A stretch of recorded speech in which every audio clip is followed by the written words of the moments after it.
A paz do Senhor, adoradores, eu sou David Santana, sejam muito bem-vindos ao primeiríssimo vídeo de 2016 do canal Adoração e Essência. Começando com a cabana. Eu espero que a virada de ano tenha sido tão boa para vocês quanto foi para mim. Você pode conferir nos vídeos que eu vou colocar aqui do lado. E então, vamos começar com o nosso resumo de livros, como sempre. Esse capítulo especial está muito lindo. Então, roda a nova vinheta.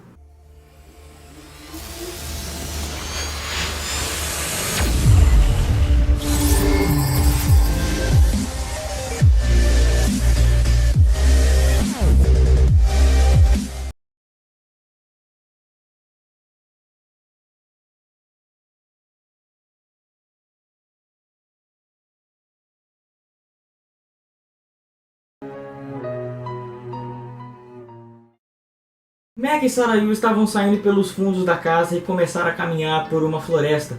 Meg não conseguia deixar de admirar a forma que, quando Sarayu andava, ela era como se fosse uma criatura mística. Os raios de sol pareciam que conseguiam atravessar por ela. Era uma coisa incrível, ela parecia ser ao mesmo tempo levada pelo vento. Um ser que ele nunca vira igual em nenhum lugar. Quando de repente ela para e Meg acaba trombando com ela.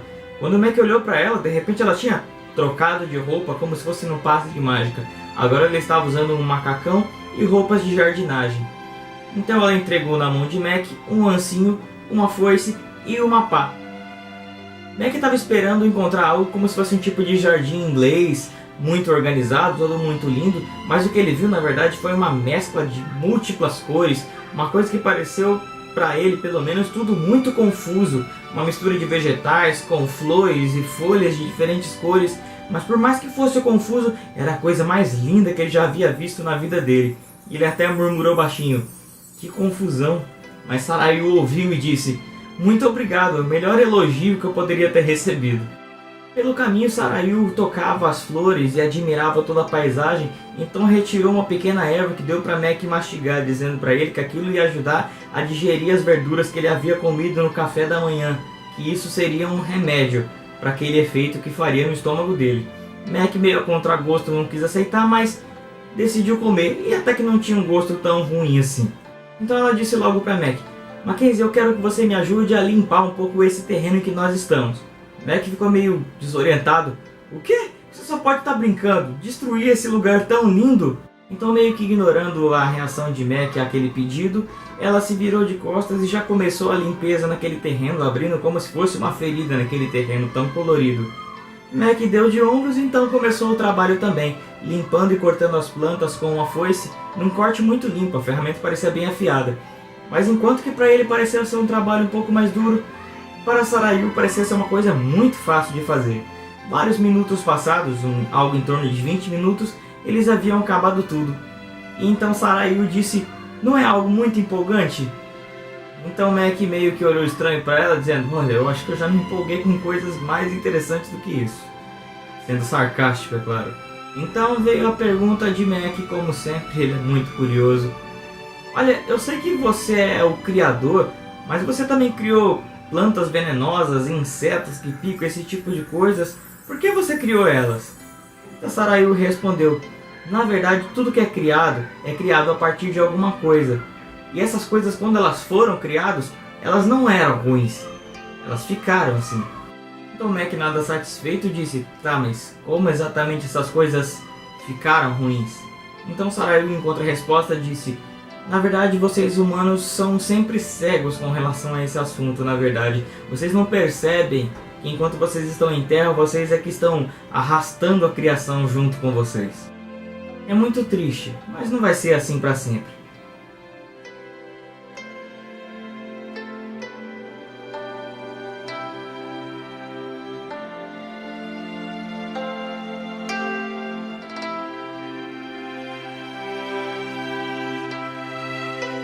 É que, ainda admirando aquela paisagem, tentava olhar ao longe aquelas multiplantas coloridas.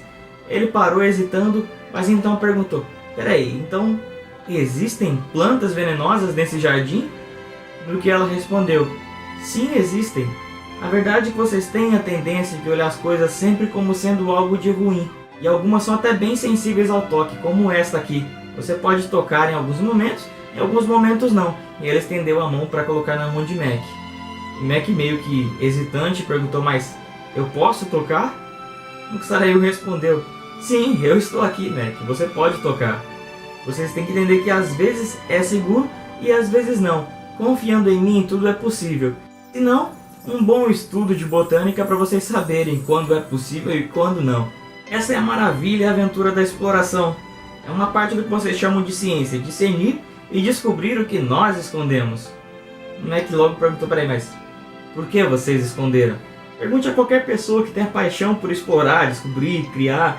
Escolhemos esconder tantas maravilhas de vocês como um ato de amor, um verdadeiro presente dentro do processo da vida. Mac estendeu a mão e pegou no galho venenoso. Se você não tivesse me dito que era seguro tocar, ele teria me envenenado? Perguntou Mac, devolvendo o galho. Claro, mas se eu der para você tocar, é diferente. Liberdade envolve confiança e obediência em uma relação de amor. Então, se você não está me ouvindo, é melhor aprender sobre a natureza das plantas. Então Mac insistiu ainda: mas por que criar então as plantas venenosas? Sarayu respondia: tudo existe um motivo. Na verdade, essas plantas são venenosas. Se sozinhas, se misturado com outros ingredientes, elas podem virar remédios miraculosos que podem curar coisas inimagináveis. Os humanos têm uma grande tendência de declarar que algo é ruim sem antes conhecer. E ela se virou e continuou a limpeza do terreno, dizendo: bom, antes da gente continuar, agora que nós cortamos as plantas, nós precisamos tirar todas essas raízes daqui. Então Mac começou a ajudá-la de alguma maneira que Mac não entendia. Parecia que ela conseguia enfiar a mão mais fundo na terra para tirar as raízes, enquanto que para Mac dava um pouco mais de trabalho. Antes você estava falando que os humanos declaram que as coisas são boas ou ruins sem conhecer. Eu estava falando especificamente da árvore do conhecimento do bem e do mal. Então Mac, surpreso: a árvore do conhecimento do bem e do mal? Então ela realmente existe? Exato, declarou Sarayu. E agora, Mackenzie, você está começando a entender por que comer do fruto mortal daquela árvore foi tão devastador para a sua raça. Na verdade, eu nunca tinha pensado nisso, disse Mac. Então, houve um jardim de verdade? Quer dizer, o Éden? No que Sarayu respondeu: mas é claro, eu não te falei que eu tenho uma queda por jardins? Isso vai incomodar algumas pessoas, Mac continuou dizendo, porque tem pessoas que não acreditam. E Sarayu respondeu: não importa, eu ainda gosto deles mesmo assim. Mac, continuando o trabalho ainda com a pá, continuou cavando para tirar as raízes com uma certa dificuldade. E continuando o assunto com Sarayu: bom, me fale um pouco mais então da árvore do bem e do mal. É disso que nós estávamos falando no café da manhã. Primeiro quero fazer uma pergunta para você. Quando algo lhe acontece, como você determina se uma coisa é boa ou ruim? Mac pensou num momento antes de responder. Bom, na verdade eu acho que nunca pensei nisso. Eu diria que algo é bom quando eu gosto, quando faz com que eu me sinta bem ou me dá um sentimento de segurança. Por outro lado, eu diria que uma coisa é ruim se me causa dor ou custa algo que eu quero. Então Sarayu respondeu: então é bastante subjetivo. Eu acho que sim. E até que ponto você confia na sua capacidade de discernir o que é bom ou é ruim para você? Mac respondia: bom, para ser honesto, eu acho que tenho razão de ficar com raiva quando alguém ameaça o que eu considero bom, o que eu acho que mereço. Mas não sei exatamente se existe algum fundamento lógico para decidir o que é bom ou ruim, a não ser o modo como algo ou alguém me afeta. Ele parou para descansar, recuperar o fôlego. Tudo parece relacionado comigo ou com meus interesses, eu acho. A minha ficha também não é das melhores, né? Algumas coisas que eu inicialmente achava boas acabaram sendo terrivelmente destruídas, e outras que eu achava ruins acabaram bem sendo... Ele hesitou um pouco antes de terminar, mas Sarayu interrompeu ele. Então é você que determina o que é bom ou o que é ruim. Você se torna o juiz. E para tornar as coisas ainda mais confusas, aquilo que você determina que é bom acaba mudando com o tempo. E as circunstâncias, e pior ainda, há bilhões de vocês, cada um determinando o que é bom ou ruim. Assim, quando o seu bom e o seu ruim se chocam com os do vizinho, seguem-se brigas, discussões e até mesmo as guerras. E se não há uma realidade do bem que seja absoluta, você perde qualquer base para avaliar. É apenas linguagem, e podemos muito bem trocar a palavra bem pela palavra mal. Mac, entendendo o que ela estava dizendo, disse logo: dá para perceber que isso pode ser um problema. Um problema? Disse Sarayu com rispidez enquanto se levantava e encarava ele. Ela estava perturbada, mas Mac sabia que isso não era com ele. De fato, a escolha de comer aquela árvore rasgou o universo, divorciando o espiritual do físico. Eles morreram expelindo no hábito de sua escolha o próprio hálito de Deus. Eu diria que isso é um problema.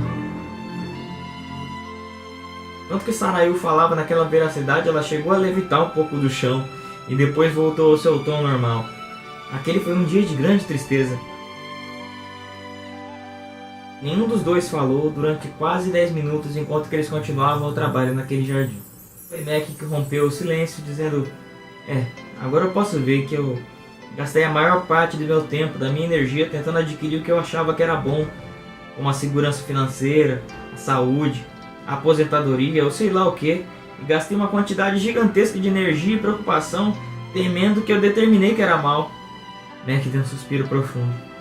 Quanta verdade há nisso, disse Sarayu com gentileza. Lembre-se, isso permite que vocês brinquem de Deus na sua independência. Por essa razão, uma parte de vocês prefere não me ver. E vocês não precisam de mim para criar sua lista do que é bom ou ruim, mas precisam de mim se tiverem qualquer desejo de parar com essa ânsia tão insana de independência. Então Mac, entendendo o que ela estava dizendo, logo disse: tem algum jeito de consertar? Sarayu continuou: você deve desistir do seu direito de decidir o que é bom e ruim e escolher viver apenas em mim.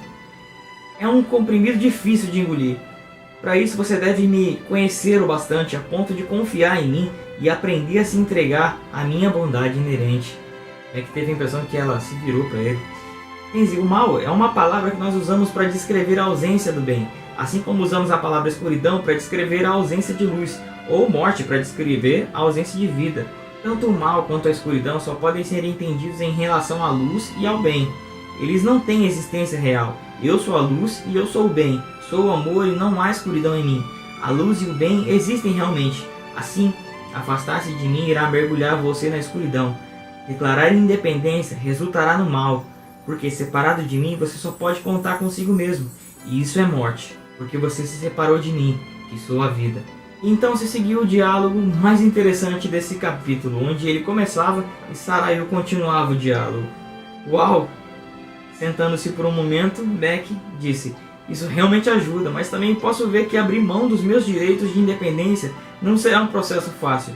Poderia significar que de alguma forma o bem pode ser a presença do câncer, ou a perda de financeiros, ou mesmo de uma vida, disse Sarayu. Mac continuava: mas diga isso à pessoa com câncer, ou ao pai cuja filha morreu, reagiu Mac, até um pouco mais sarcástico do que havia pretendido.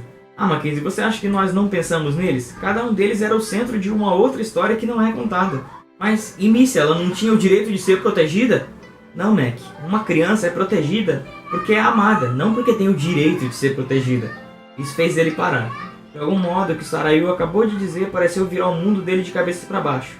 E Mac lutou para encontrar um ponto de apoio. Sem dúvida, devia haver alguns direitos aos quais ele poderia ligeiramente se agarrar. Mas, Sarayu interrompeu. Os direitos são os que os sobreviventes procuram para não terem de trabalhar os relacionamentos. Mas, se eu abrir mão... Ela interrompeu outra vez. Então começará a entender a maravilha e a aventura de viver em mim.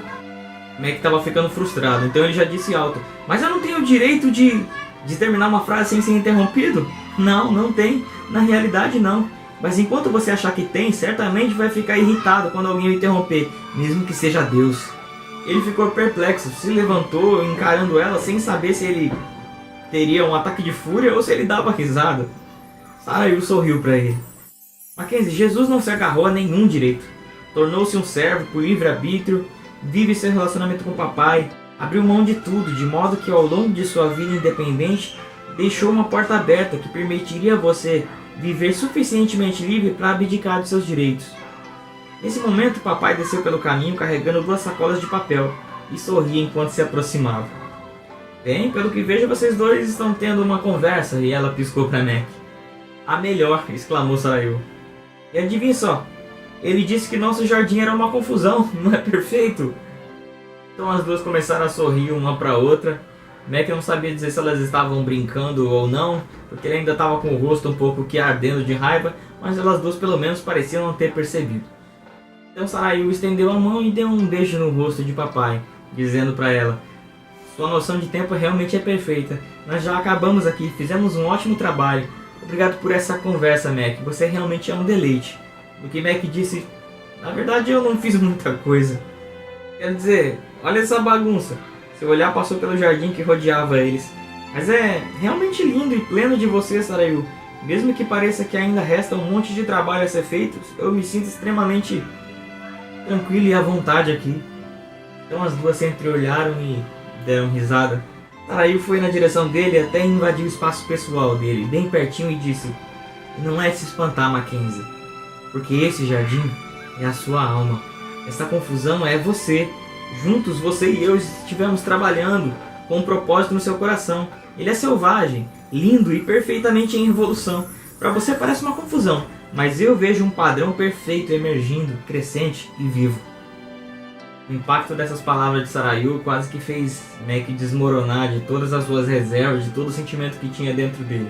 Ele olhou de novo o jardim das duas, seu jardim, e era mesmo uma confusão, mas ao mesmo tempo incrível e maravilhoso. E além disso, o papai estava aqui, e Sarayu adorava a confusão. Era quase demais para compreender, e de novo suas emoções, cuidadosamente guardadas, começaram a se derramar.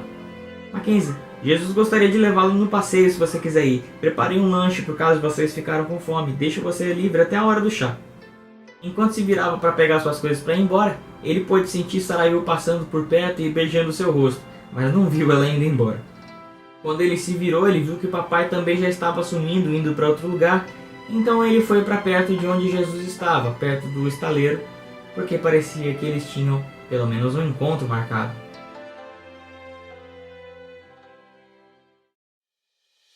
E é isso, galera. Eu espero que vocês tenham gostado demais desse capítulo do livro A Cabana. Que surpresa, né? Com certeza Mac não estava esperando que aquele lugar tão lindo e bagunçado fosse a sua alma. E como anda a sua alma? Não percam o próximo capítulo do livro A Cabana. Você já sabe o que fazer. Deixe seu gostei aqui embaixo. Recomende para os seus amigos. Deixe seu comentário aqui embaixo, isso é muito importante. Eu estou adorando os comentários de vocês, o feedback que vocês estão dando. Com certeza é um ótimo incentivo para a gente continuar com esse resumo. Outros livros nos aguardam para o resumo também. Vocês podem dar uma olhadinha aqui atrás, que vocês têm uma prévia de outros que nós gostaríamos de estar fazendo também. Johnny com certeza vai ser o próximo. É um dos livros muito conhecidos do pastor Lucinho Barreto. Vamos ver se a gente consegue trazer esse resumo para vocês, beleza, galera? Deixe no seu comentário aí se vocês gostariam de ver um resumo de um outro livro que também seja de história semelhante a esse, que você gostaria de recomendar para os seus amigos. E uma coisa muito importante que eu tive notando: vocês têm assistido os vídeos e tem sido bênção, mas muitos de vocês ainda não se inscreveram no canal. Se inscreve aí, assim você vai ser notificado logo que o vídeo sair, você não vai precisar ficar procurando no Google quando sai ou quando não. Aqui você recebe as novidades em primeira mão. Isso com certeza me ajuda e me incentiva também a estar produzindo conteúdo para vocês, beleza, galera? Um beijo e até mais. Valeu!